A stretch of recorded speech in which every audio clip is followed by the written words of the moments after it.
우리는 지금 이 시대를 마지막 때다 그렇게 이야기합니다. 정말 우리가 마지막 때를 살아가는 것만 같다 느낄 때가 여러 순간입니다. 이 세상의 모든 것들이 흔들리는 것만 같아요. 매일 신문에 등장하는 기사들을 볼 때마다 가슴이 철렁합니다. 정치도, 교육도, 또 법조계도, 또 심지어는 기독교까지 모든 분야에서 문제가 터지고 있는 것을 바라보면서 정말 우리나라가 무너지고 있는 것은 아닌가, 정말 이 시대가 무너지고 있는 것은 아닌가, 그런 마음을 갖게 됩니다. 우리 공동체는 어떤가, 그런 생각도 또 한편에 하게 됩니다. 우리 공동체는 온전한가, 우리 공동체는 건강하게 세워져 있는가 라는 생각을 하게 돼서 또 반성하게 되고 또 한편 기도하게 되는 것만 같습니다. 우리 사랑하는 빛의교회 성도 여러분, 우리가 마지막이 가까움을 볼수록 더 깨어서 근신하며 하나님의 뜻을 구할 수 있는 하나님의 사람들이 될 수 있게 되게 주님의 이름으로 축복합니다. 디모데후서 3장 1절과 2절에는 이런 말씀이 기록되어져 있어요. 같이 한번 읽어볼게요. 너는 이것을 알라. 말세에 고통하는 때가 이르러 사람들이 자기를 사랑하며 돈을 사랑하며 자랑하며 교만하며 부모를 거역하며 감사하지 아니하며 거룩하지 아니하며, 이 마지막 때에는 고통하는 때가 올 건데, 그때는 사람들이 자기를 사랑하게 되며 돈을 사랑하게 되며 그 가진 것을 자랑하게 되며 그것으로 말미암아 교만해진다고 이야기합니다. 부모를 거역하기도 합니다. 감사하는 일이 사라지기도 합니다. 거룩함을 찾아볼 수 없다고 이야기하고 있어요. 그뿐인 줄 아십니까? 4절에는 이렇게 나와 있어요. 배신하며 조급하며 자만하며, 같이 한번 또 읽어볼까요? 쾌락을 사랑하기를 하나님 사랑하는 것보다 더하며. 이 시대는 배신한다는 거예요. 예수 믿는 사람들에 대한 이야기예요. 조급하며 자만하며 심지어는 쾌락을 사랑하기를 하나님을 사랑하는 것보다 더한다고 이야기하고 있습니다. 여러분, 이 이야기는 분명 믿지 않는 사람들에 대한 이야기가 아니라 예수 믿는 사람들에 대한 이야기임에 맞아요. 신앙을 가지고 있는 사람들 중에 그 신앙을 배반하는 사람들이 나타난다라고 하는 거예요. 신앙이 있음에도 불구하고 쾌락을 하나님 사랑하는 것보다 더 사랑하는 자들이 있기 때문에 우리가 이 시대를 조심해야 된다고 이야기하고 있는 것 아니겠습니까? 여러분, 7절은 이런 말이 나와요. 7절도 한번 읽어볼게요. 시작. 항상 배우나 끝내 진리의 지식에 이를 수 없느니라. 항상 배우지만 진리의 지식에는 다다르지 못한다고 하는 것, 마치 우리들의 모습인 것 같은 거예요. 우리가 날마다 성경 공부하고 있잖아요. 열심히 예배를 드리고도 있잖아요. 우리는 믿음을 가지고 있다고 말하지만 열심히 배우는 것 같지만 성장하지 않는 거예요. 날마다 말씀을 묵상하는 것 같지만 우리는 진리에 가까이 다가가지 못한 때 여전히 진리를 모르는 사람들처럼 살아가는 것, 그것이 이 시대를 살아가는 우리들을 향한 성경의 아주 안타까운 말씀이라고 저는 이 말씀을 통해 깨닫게 되는 거예요. 배우게 되는 거예요. 항상 교회는 다니지만 그 가운데 진리가 없다라고 하는 겁니다. 여러분, 실상 성경에 나오는 이 대부분의 경고들은 믿지 않는 사람들에 대한 경고가 아니라 믿는 사람들에 대한 경고라는 것을 알아야만 돼요. 예수님께서도 말씀하시기를 제자들에게 경고하신 거였어요. 예수님을 따르는 무리를 향한 경고를 하신 것이었어요. 바울의 편지는 대부분 그곳에 사는 예수 믿는 교회, 예수 믿는 사람들에게 쓴 편지였어요. 오늘 디모데 후서 말씀 역시 목회하고 있는 디모데에게, 그 교회에게 전하는 편지 아니었겠습니까? 여러분, 이 모든 서신의 경고는 안 믿는 사람들이 아니었어요. 믿는 사람들이었어요. 믿는 사람들 가운데 쾌락을 하나님보다 더 사랑하는 사람이 있었다는 거예요. 믿는 사람들 가운데 배반하는 사람들이 있었어요. 믿는 사람들 가운데 자기 자신을 사랑하고 자만해지는 사람들이 있었다고 이야기하고 있는 것 아닙니까? 우리는 마지막 때를 살아가는 성도들로서 이 시대가 정말 악하다고 말하지만, 이 시대가 무너지고 있다고 말하지만, 어쩌면 우리는 마치 강 건너 불 구경하는 것 같이 나는 그 일과는 전혀 상관이 없는 것처럼 자기 자신은 그냥 멀리 한 채 세상에 손가락질 하고 있지는 않은가 돌아봐야 된다라고 하는 것이에요. 오늘 바울이 소아시아 지역에 살던 골로새 교인들에게 편지를 쓰며 마지막 당부를 함에 있어서, 우리가 이 마지막 때를 살아감에 있어서 이 세상의 모든 시스템마저 무너져 보이는 것만 같은 이 시대 속에서 우리가 하나님의 자녀로서 어떻게 신앙을 지킬 수 있겠는가, 이 마지막 시대에 어떻게 우리가 하나님의 백성답게 살아갈 수 있겠는가를 이야기하고 있는 것이 골로새서 4장 마지막 절의 말씀이라고 하는 것입니다. 우리 빛의교회 성도 여러분, 이 세상이 무너진다고 말하고 이 세상이 말세라고 말하면서 우리 자신의 신앙마저 잃어버리는 것이 아니라, 저와 여러분이 이 시대 속에 내 믿음을 세상이 근본적으로 흔들리는 것 같지만 그 가운데서도 하나님께서 여러분에게 맡기신 하나님의 약속을 지켜낼 수 있는 하나님의 사람들이 될 수 있게 되게 주의 이름으로 축복합니다. 그럼 어떻게 우리는 이 마지막 시대에 우리 믿음을 지킬 수 있겠는가? 오늘 성경은 이렇게 이야기해요. 우리 2절을 같이 한 목소리로 읽어볼게요. 시작. 기도를 계속하고 기도에 감사함으로 깨어 있으라. 여러분, 우리가 이 마지막 때의 삶에 우리가 해야 할 일이 무엇일까? 여러분 어떻게 생각합니까? 여러분, 우리는 해야 할 일이 많은 것 같습니다. 이 흔들리는 시대 속에 나를 지키기 위해서, 이 무너지는 시대 속에 우리는 우리 가정을 지키기를 원한다면 열심히 성공해야 될 것 같기도 하고, 남들보다 좀 더 많은 것을 소유해야만 될 것 같기도 하고, 이 불안한 시대 속에서 어떻게 해서든지 나와 내 가정을 지키기 위해서 우리는 몸부림치고 있잖아요. 그런데 오늘 성경이 우리에게, 바울이 골로새 교인들에게 권면해 주고 있는 것은, 이 마지막 시대에 정말 내가 내 자신을 지키기를 원한다면, 내가 정말 내 가정을 지키기를 원한다면 오히려 너는 기도에 힘쓰는 사람이 되어야 된다라는 것입니다. 여러분, 이 말씀이 의미 있는 말씀이에요. 이 말씀이 우리가 기억해야 될 말씀이라고 하는 겁니다. 바울은 오히려 우리에게 분주하지만 해야 될 것이 많이 있지만, 내가 내 자신도 가정을 지켜야 되겠지만 그보다 먼저 기도하지 않는다면 결국 그것들을 지킬 수 없다라고 이야기하고 있는 거예요. 여러분, 우리는 해야 할 일이 많습니다. 직장에서도, 가정에서도, 교회를 위해서도 해야 할 일은 너무너무 많습니다.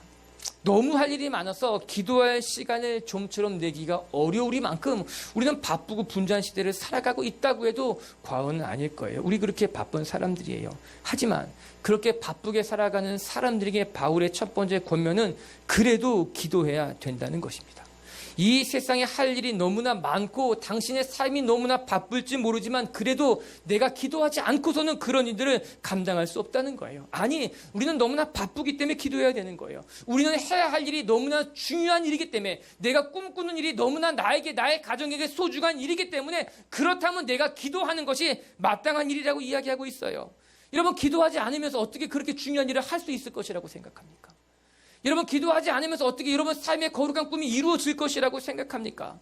여러분, 정말 지금 중요한 때를 보내고 있는데 기도하지 않으면서 어떻게 중요한 때를 감당할 수 있다고 생각합니까? 여러분, 기도하지 않고서 우리는 하나님의 일을, 아니 내게 맡겨진 일들을 할 수 없다는 거예요.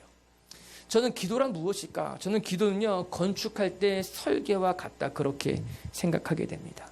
건물을 세우기 전에 가장 먼저 어떻게 건물을 세울지 설계하는 것은 매우 중요한 일일 겁니다. 아니, 중요한 건물일수록 설계에 공을 들이기 마련인 거예요. 건물을 세우다가 실수하지 않기를 원한다면 더 철저하게 설계를 하는 일들이 마땅한 방법 아니겠습니까? 우리의 삶에 있어서 기도란 우리가 하나님께서 우리에게 주신 사명을 감당하기 위해 가장 먼저 우선시 돼야 되는 일이 기도라고 하는 거예요. 또 하나님이 내게 맡겨진 그 중요한 일을 내가 온전히 감당하길 원한다면 여러분, 우리는 마땅히 기도해야 된다라고 하는 거예요.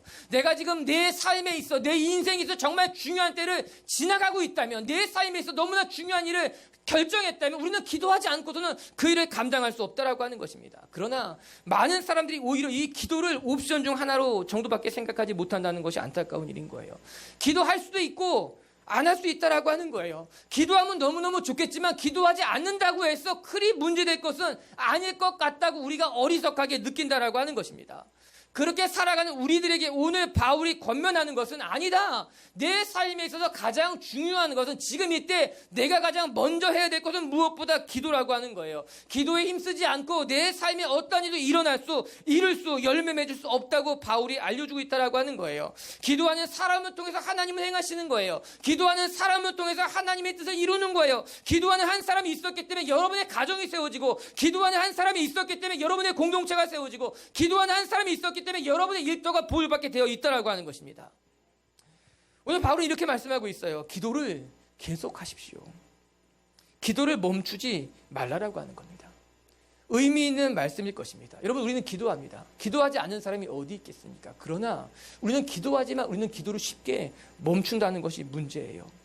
간절히 열심히 기도하다가 그 간절함이 사라지면 나도 모르는 사이에 그냥 기도가 멈춰지게 됩니다. 기도하다가 조금만 낙심된 일을 만나면 그냥 기도하다가 기도의 자리를 포기하는 사람들도 많습니다. 그리고 나서 돌아보게 되면 여러분, 과거에 얼마나 많이 기도하셨습니까?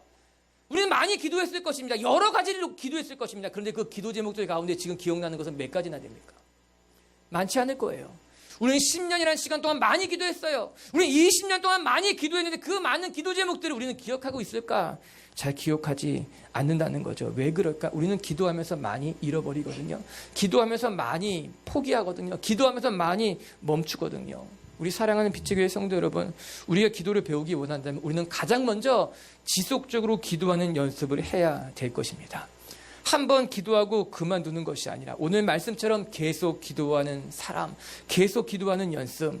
예수님께서는 누가복음 18장에 말씀하시기를 항상 기도하고 낙심하지 말아야 할 것을 비유로 말씀하여 이르시되, 여러분 예수님께서 말씀하신 거예요. 우리는 기도하다가 낙심할 수 있다는 겁니다. 때로는 기도하다가 포기하고 싶은 마음이 들 수도 있다는 거예요. 기도하다가 넘어지기도 한다는 거예요. 그러나 항상 기도하고 나서 또 낙심하지 말아야 될 것을 예수님 우리에게 강조해주고 계시다라고 하는 것이죠. 우리 사랑하는 성도 여러분, 이 말씀을 기억하시기 바랍니다. 기도하시되 끝까지 포기하지 않고 하나님의 뜻이 여러분의 기도를 통해 이룰 때까지 기도를 계속할 수 있는 하나님의 사람들이 될 수 있게 되길 주의 이름으로 축복합니다. 계속해서 기도한다는 것은 항상 기도한다는 거예요. 우리는 항상 기도해야 돼요. 문제가 있을 때만 기도하는 것이 아니라 문제가 없을 때도 기도하는 사람이 되어야 된다는 거예요.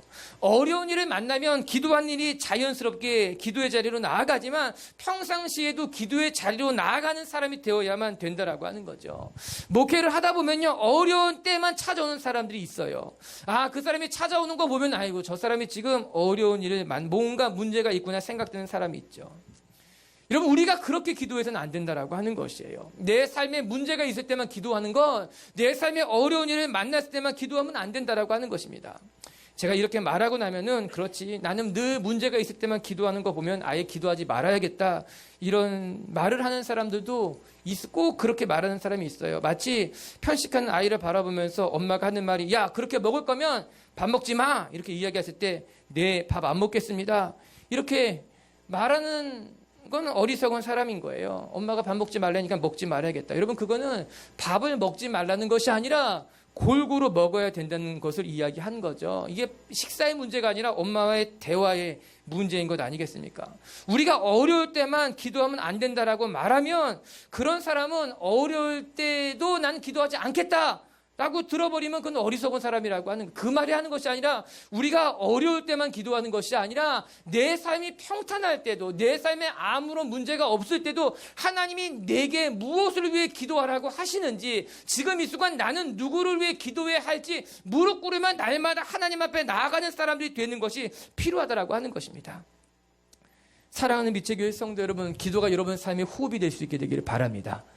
날마다 기도하면서 하나님과 깊이 있게 교제하게 된다면 우리는 우리의 삶을 통해 하나님의 뜻을 발견하게 되고 우리의 삶이 이 무너지는 시대 속에서 견고하게 세워지게 될 줄로 믿습니다. 그래서 우리는 그렇게 기도하라고 배웠어요.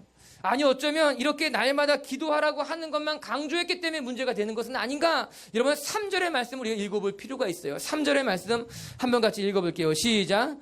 또한 우리를 위하여 기도하되 하나님이 전도할 문을 우리에게 열어주사 그리스도의 비밀을 말하게 하시기를 구하라. 내가 이 일 때문에 매임을 당하였노라. 오늘 성경이 이렇게 이야기하고 있지 않습니까? 우리는 기도를 배웠어요. 우리는 열심히 기도하라고 들었어요. 그런데 문제는 무엇인가 하면 열심히 기도하라고만 들었고 무엇을 위해 어떻게 기도해야 될지를 배우지 못했기 때문에 때로 적지 않은 사람들이 삐뚤어진 기도를 할 때가 많다라고 하는 것입니다. 왜? 무엇 때문에? 기도하는 사람은 많은데 왜 교회도 세상도 변하지 못하는 것일까요?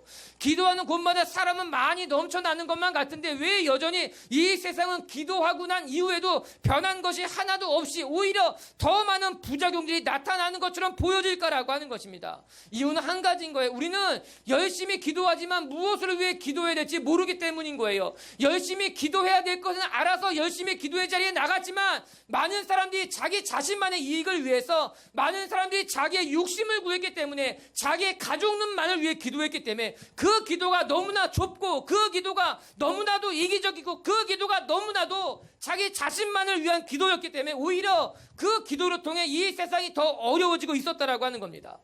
오늘 바울의 기도를 통해 우리가 배워야 될 것이 있다라고 하는 겁니다. 바울이 무엇이라고 말하고 있습니까? 우리를 위하여 기도하되 하나님이 전도할 문을 우리에게 열어달라고 하는 거예요. 그래서 그리스도의 비밀을 그들에게 말할 수 있었으면 좋겠다라고 말하고 있는 겁니다. 저는 이 말씀에 이 기도의 제목이 너무나 놀라운 거예요. 바울의 기도는 자기 자신을 위한 기도가 아니었어요. 여러분, 이 옥에서 나가게 해달라고 기도하지 않았다는 겁니다. 이 옥중에 사는 삶이 너무나 힘들기 때문에 하나님이여 기적을 일으켜서 옥문을 열어달라고 기도하지 않았다는 거예요. 내 몸이 너무나 아프니까 이 옥중에서 건강을 위해 기도해달라고 그렇게 기도 제목을 부탁한 것도 아니라고 하는 것입니다. 오늘 바울의 기도는 내가 옥중에 갇혀있지만 오히려 이 옥중에 갇힌 것이 하나님이 주시는 기회가 되어서 옥중에 있는 사람에게도 복음을 전할 수 있었으면 좋겠다는 거예요. 이 옥중에 간수들에게도 복음을 전할 길이 열렸으면 좋겠다고 이야기하고 있는 것 아니겠습니까? 기도를 보면 그 사람의 수준을 알 수 있다고 하는 것입니다. 그 사람이 무엇을 위해 기도하는가를 보면 그 사람의 관심사도 알 수 있다고 하는 거예요. 자나깨나 바울의 관심사는 복음을 전할 생각밖에 없었던 거예요. 감옥에 갇혀서까지도 내가 여기를 떠날 것이 문제가 아니라 이곳에 있는 사람들에게 어떻게든지 복음을 전하고 싶은 것이 바울의 간절한 마음이었다고 하는 거예요. 전 우리들의 기도가 이렇게 되어야 될 줄을 믿습니다. 무조건 기도하는 것이 아니라 하나님의 뜻이 무엇이니 여쭙고 기도해야 된다라고 하는 거예요. 덮어놓고 기도만 하는 것이 아니라 하나님이 나의 기도를 통해 무엇을 원하시는지를 정말 여쭙고 기도하는 사람들이 되어야만 된다는 거예요. 예수님의 말씀처럼 나의 뜻이 아니라 나의 의가 아니라 먼저 하나님의 나라와 의를 구하는 것을 통해 하나님의 뜻이 나를 통해 이루어지는 것, 여러분의 소원이 여러분의 뜻이 하나님을 통해 이루어지는 것이 아니라 하나님의 뜻이 여러분의 기도와 여러분의 눈물과 여러분의 삶을 통해 이루어지길 위해 기도하는 사람들이 되어야만 된다라고 하는 거예요. 그것이 하나님이 이 시대에 우리에게 원하시는 기도, 우리가 살아가야 할 삶의 모양새라고 하는 것입니다. 여러분의 기도가 더 넓어지게 주의 이름으로 축복합니다. 여러분의 기도가 더 깊어지길 바랍니다. 그래서 하나님이 여러분의 기도를 통해 역사할 수 있게 되길 바랍니다. 3절의 말씀에 가슴이 크게 와닿는 것 중에 하나가 우리를 위하여 기도하되, 이 말씀이 너무나 큰 위로가 되는 거예요. 바울은 이렇게 성도들에게 당부하고 있었어요. 우리를 위해 기도해 주십시오. 여러분, 대수롭게 여기지 않을지 모르지만 이렇게 부탁할 수 있는 것은 너무나 큰 축복이요 은혜라는 거예요. 내가 내 마음의 깊은 것을 나눌 수 있는 사람이 있다는 것, 내 마음의 간절한 소망을 함께 공유하며 공감하며 기도해 줄 수 있는 사람이 있다는 건 너무나 큰 은혜라고 하는 겁니다. 여러분, 기도를 나눌 수 있는 공동체란 건강한 공동체를 넘어서 복된 공동체인 거예요. 여러분, 기도 제목은요 쉽게 나누어지지 않습니다. 내가 누군가한테 기도 제목을 부탁하는 것도 그렇게 쉽게 일어나는 일은 아닐 것입니다. 오늘 이 한 절을 통해 우리가 배우게 되는 것은 바울과 골로새 교인들은 비록 한 번도 만나본 적은 없지만 그들 가운데는 영적인 신뢰관계가 맺어지고 있었다고 하는 겁니다. 바울은 아무런 꺼리낌 없이 그들 가운데 기도 제목을 요청할 수 있었던 거예요. 나를 위해 좀 기도해 주십시오. 내가 비록 옥에 갇혀 있었지만 내 마음에 간절한 소망이 있으니 나를 위해 기도해 주셨으면 좋겠습니다. 물론 골로새 교인들도 기도했을 것이 자명한 사실입니다. 바울 선생님을 내가 한 번도 보지 못했지만 복음을 위해 수고하는 그 바울 선생님을 위해 골로새 교인들은 여러 가지 방법을 통해 기도했을 것이 분명한 것이에요. 리비치교회가 이렇게 서로가 서로를 위해 기도하는 아름다운 공동체가 될 수 있게 되기를 바랍니다. 여러분, 마음에 간절한 것을 나눌 수 있는 믿음의 동역자, 기도의 동역자가 하나님께서 여러분에게 허락해 주시길 바랍니다. 우리 가운데 기도의 동역자가 있다면 이 무너지는 시대 속에, 흔들리는 시대 속에서 우리는 우리 자신을 지킬 수 있고 하나님의 뜻을 이룰 수 있는 아름다운 사람들이 되리라 저는 믿습니다. 두 번째, 오늘 말씀을 통해 또 이 마지막 시대에 우리가 어떻게 살아가야 될지 배울 수 있는 것은 5절에 있어요. 5절의 말씀을 같이 한번 읽어볼게요. 시작. 지혜로 행하여 세월을 아끼라. 이 마지막 때 우리에게 필요한 것은 세월을 아끼는 일이다 라고 하는 겁니다. 5절은 이렇게 시작이 돼요. 외인에 대해서는 지혜로 행하십시오. 여기서 말하는 외인이라고 하는 것은 믿음의 울타리 밖에 있는 사람들을 가리키는 것입니다. 즉, 그 공동체 밖에 있는 사람들, 아직 신앙을 갖지 않은, 믿지 않은 사람들을 가리켜서 바울은 외인이다 그렇게 말하고 있는 거예요. 이에 바울은 이렇게 믿지 않은 사람들을 대함에 있어서 우리가 지혜로워야 한다라고 이야기합니다. 우리가 뒤에 좀 더 살펴보겠지만 바울은 외인들, 즉 믿지 않는 사람들과 어떻게 관계를 맺어가야 하는지를 매우 중요한 관심을 가지고 바라보고 있었어요. 많은 사람들이 종종 믿는 사람들끼리만 교제하는 것을 좋아하게 됩니다. 교회 안에서 맞는 사람들하고는 관계가 참 좋고 이야기도 잘합니다. 또 교회 안에서 정말 괜찮은 친구라고 칭찬도 듣는데 어떤 이들 가운데 그 가운데 일터로 나가면 굉장히 어색해하는 사람도 있어요. 믿는 사람들끼리는 참 좋은데 믿지 않는 사람들과 관계 맺는 것을 어려워하고 믿지 않는 사람들 속에 머무는 것을 힘들어하는 사람들, 그런 사람들과 상담해 보면요, 뭔가 그의 신앙이, 그의 삶이 기웃땡겨 있는 것을 발견하게 됩니다.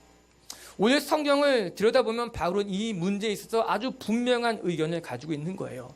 우리가 하나님의 백성으로 믿는 사람들끼리 공동체를 이루고 있지만 우리가 믿지 않는 외인들에 대해서도 관계를 맺으며 살아가야 된다는 거예요. 믿지 않는 사람들과 더 좋은 관계를 갖는 것이 우리에게 필요하다고 하는 겁니다. 그들과 담을 쌓고 살아갈 것이 아니라 그들과 지혜롭게 함께 살아가는 것을 배우는 것이 필요하다고 하는 거예요.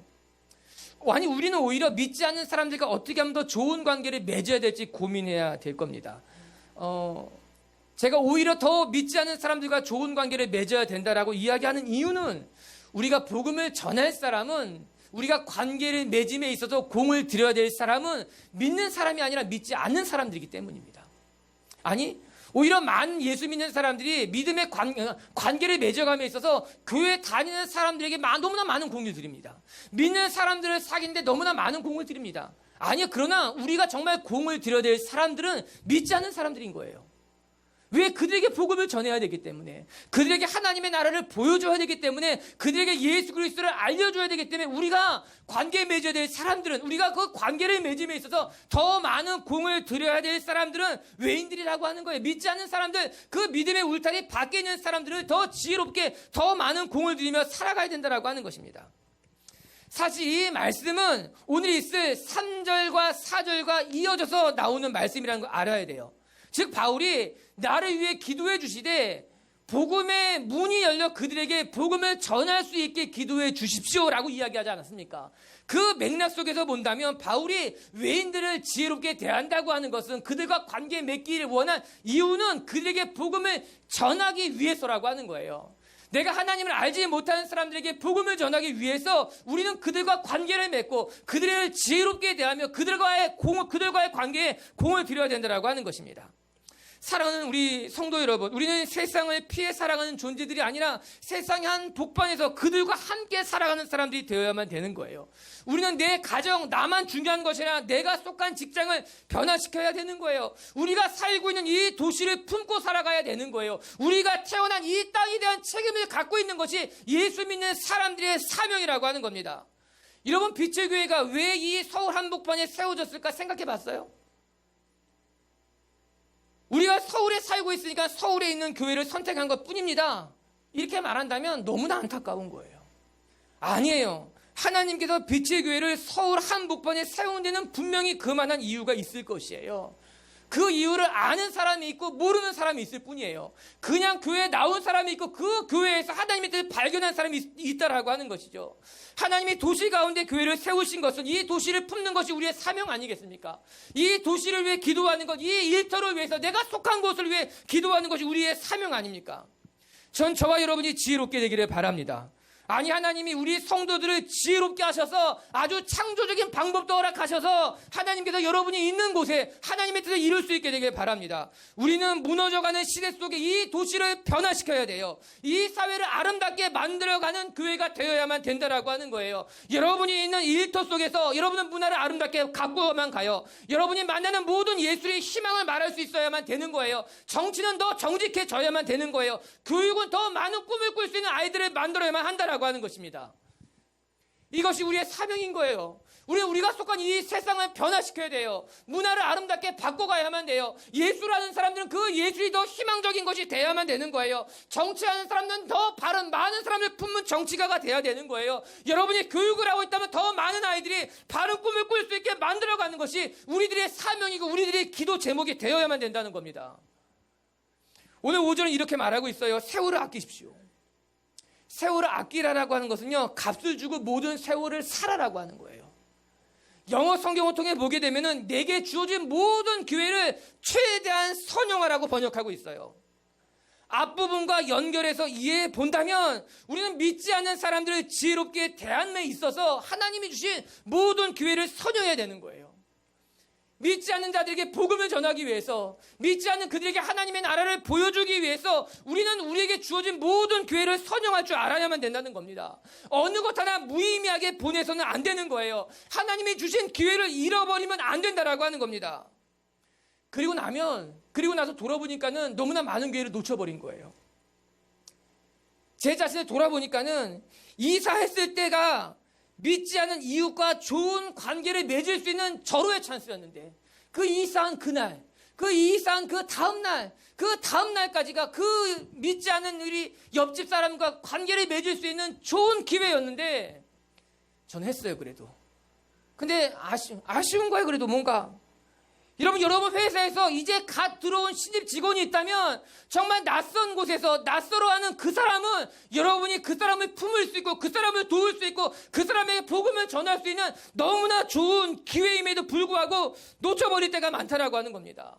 어디 그뿐이겠어요. 우리는 수없이 많은 기회들이 있었다라고 하는 겁니다. 믿지 않는 사람들, 나의 도움이 필요한 사람들, 내가 좋은만 품고 내가 조금만 따뜻한 말을 건네기만 해도 하나님을 받아들일 수 있는 기회들이 너무나 많았는데 그 많은 기회들을 놓친 거예요. 선용하지 못한 거예요. 오늘 말씀 보면서 너무너무 안타까운 거예요. 내가 이때까지 살아오면서 놓쳤던 수없이 많은 기회들, 하나님이 내게 허락하셨음에도 불구하고 내가 붙잡지 못했던 그 기회들이 너무나 아쉽고 아쉬운 거예요. 골로새서와 단짝 서신은 에베소서예요. 그래서 골로새서와 에베소는 매우 유사한 책이라고 할 수 있어요. 그 에베소서에 이렇게 나와요. 5장 16절 시작. 세월을 아끼라 때가 악하니라. 에베소서에서도 바울은 동일하게 세월을 아끼라라고 이야기하고 있어요. 그런데 에베소서에서는 이야기하기를 왜 우리가 세월을 아껴야 되는가, 이 시대가 너무 악하다라고 하는 거예요. 앞서 이야기한 것 같이 우리가 살고 있는 지금의 이 시대는 무너지는 시대인 거예요. 허물로 가득 찬 시대예요. 어느 것 하나 의로운 사람을 발견할 수 없는, 정치도 문화도 교육도 예술도 심지어는 종교와 기독교까지 다 무너져가고 있는 시대 속에서 이 시대가 이렇게 악하기 때문에 우리는 시간을 아껴야만 되는 거예요. 이런 시대 속에 우리가 살고 있기 때문에 하나님이 주신 기회 하나하나가 너무나 소중하고 우리는 그 기회를 통해 하나님의 뜻을 이루는 사람들이 되어야 된다는 거예요. 옛말에 인생을 바꿀 기회는 평생 3번 온다고 합니다. 그 3번의 기회 중에 한 번을 붙잡으면 성공한다는 말이에요. 저는 이 말을 믿지 않아요. 우리 인생의 기회가 꼭 3번만 오겠습니까? 아니, 그렇지 않아요.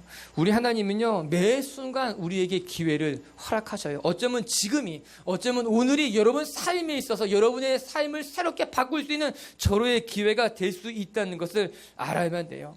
하나님 우리의 삶을 날마다 선하게 인도하시며 오늘도 내일도 우리에게 좋은 기회들을 주시는 것으로 말미암아 우리를 통해 이 세상을 변화시키기를 원한다는 거예요. 여러분의 삶을 바꾸시기를 원한다라고 하는 거예요. 지혜로운 사람들이 되십시오. 하나님의 뜻을 분별해낼 줄 아는 사람들이 되십시오. 특별히 외인을 대함에 있어서, 믿지 않는 사람들을 대함에 있어서 하나님이 주신 기회를 선용할 수 있는 하나님의 사람들이 된다면 오늘 이 무너지는 시대 속에, 이 흔들리는 세상 속에서 하나님의 뜻을 이루는 사람이 될 줄로 믿습니다. 할렐루야. 3번째 우리가 기억해야 될 것은 6절입니다. 같이 한번 6절 읽을게요. 시작. 너희 말을 항상 은혜 가운데 소금으로 맛을 댐과 같이 하라. 3번째 바울이 권면해 주는 것은 말에 대한 겁니다. 말이 온전하면 하나님의 뜻을 이루기에 좋습니다. 말이 온전한 사람은 성숙한 사람입니다. 하나님의 사람이라면 우리는 마땅히 우리의 말이 온전해져야 된다라고 하는 거예요. 바울이 골로새 교인들을 권면함에 있어서 말에 대한 것을 거론했다는 것은 큰 의미가 있구나. 이런 말이라고 하는 것은요, 관계를 맺는 데 있어서 거의 전부라고 할 수 있을 것입니다. 한 90% 정도는 말로 맺어지는 관계일 거예요. 말은 의사소통에 있어서 매우 중요한 도구임에 틀림없습니다. 말로 천냥빚 갚는다라는 속담도 있지 않습니까? 그만큼 말이 얼마나 중요한 것인지, 때로는 그 말로 사람을 살리기도 하고 그 말로 사람을 죽이기도 한다라고 하는 거예요. 어떤 사람은 말로 칭찬을 받지만 어떤 사람은 말 때문에 창피를 당하는 사람들이 있습니다. 어떤 경우는 열심히 수고하고 나서 말 때문에 자기가 수고한 것을 다 까먹는 사람들도 적지 않습니다.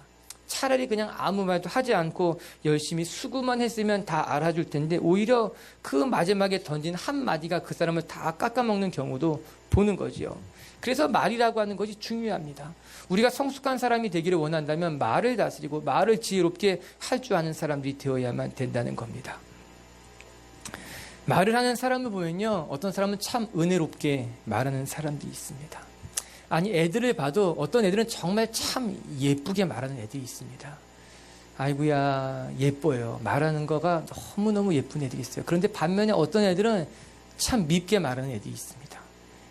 애답지 않게 참 왜 애가 저렇게 말할까? 왜 그럴까요? 이유는 한 가지예요. 부모가 그렇게 말하기 때문인 거예요. 부모가 그렇게 말하기 때문에 애는 그대로 배우는 거예요. 그래서 그렇게 말을 하는 거죠. 오늘 골로새서 4장 6절을 메시지 성경을 통해서 보면 이렇게 번역하고 있어요. 같이 한번 읽어볼게요. 시작. 은혜가 넘치게 하십시오. 대화할 때는 다른 사람을 깎아내리거나 제치는 것이 아니라 그들에게 가장 좋은 점을 이끌어내는 것을 목표로 삼으십시오. 전 우리 비치교회 성도들이 이랬으면 좋겠어요. 말할 때 은혜가 넘치게 하십시오.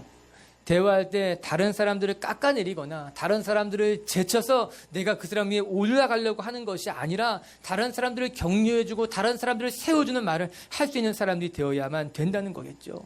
다 말을 함에 있어서 그 사람의 좋은 점, 가장 좋은 점을 이끌어내는 것이 그 사람의 대화에, 그 사람의 말의 목표가 되어야 된다고 이야기하고 있는 것 아니겠습니까?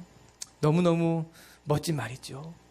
우리의 말이, 우리의 언어 습관이, 우리가 늘 이렇게 은혜로운 말, 다른 사람들을 높이는 말, 그 사람의 좋은 점을 드러내는 말을 한다면 우리는 세상 사람들 앞에 칭찬받는 사람이 될 줄로 믿습니다. 오늘 말씀이 재밌지 않습니까? 오늘 6절은 이렇게 나옵니다. 너희 말을 항상 은혜 가운데 소금으로 맛을 냄과 같이 하십시오.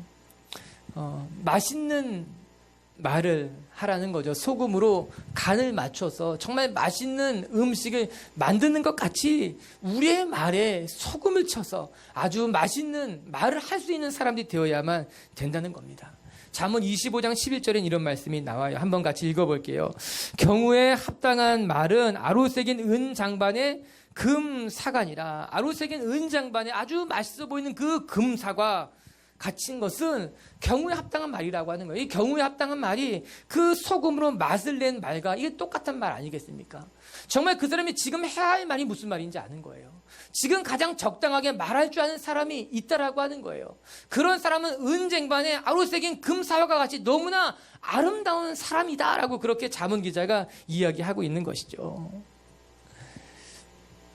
우리가 외인을 대함에 있어서, 믿지 않는 사람들을 대함에 있어서, 내가 처음 만나는 사람을 대함에 있어서 여러분이 어디 있든지 간에 지혜롭게 말할 수 있는 사람이 된다면 하나님은 우리의 입술을 통해, 우리의 언어를 통해 하나님의 뜻을 이루게 될 것입니다. 말에는 능력이 있습니다. 말을 통해 하나님은 사람을 살리시기도 합니다.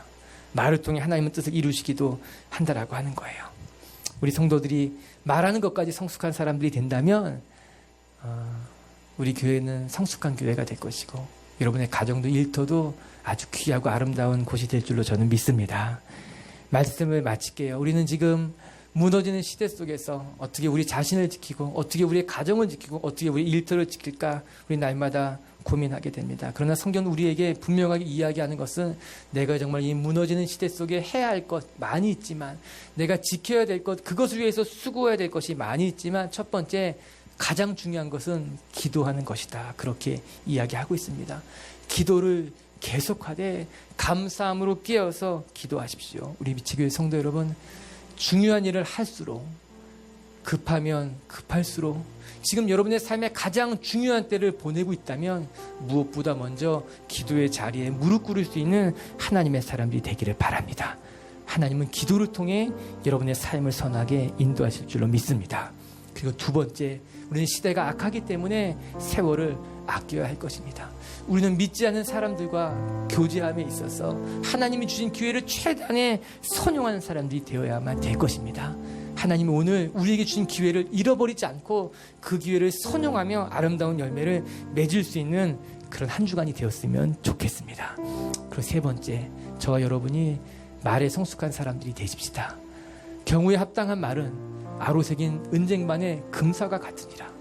우리의 말이 사람을 깎아내리거나 사람을 낮추는 말이 아니라 그 사람을 높이고 살리고 축복하는 말. 그렇다면 하나님 우리 입술을 통해 아름다운 일을 이뤄가실 줄로 믿습니다.